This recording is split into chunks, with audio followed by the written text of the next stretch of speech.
Regarding another possible crash in the real estate market. A lot of people talking about it.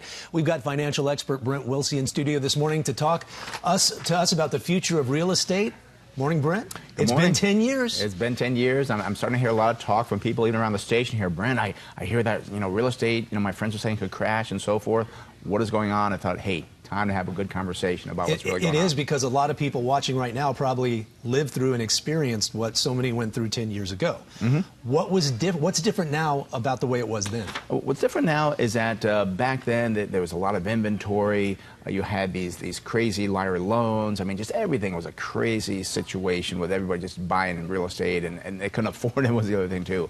Now a lot more calmer. But what the difference is now, Jason, is that now we have a rising interest rates, and people are starting to get concerned, like, oh my gosh, rates are going up, market's going to crash again.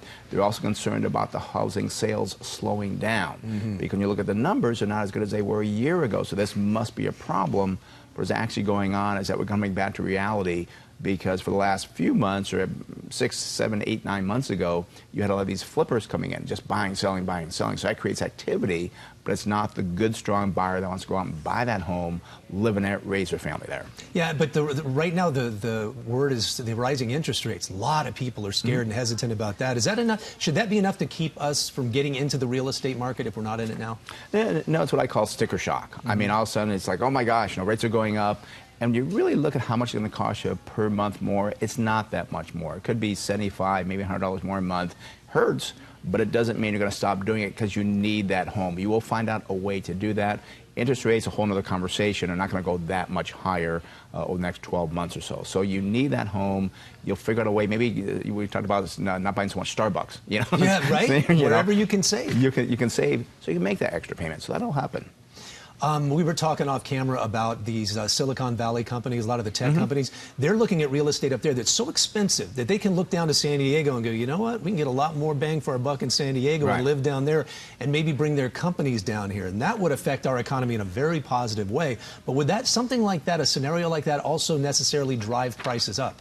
It actually would, Jason. You hit the nail on the head, because what we're talking about here is the basic economic principle of supply-demand.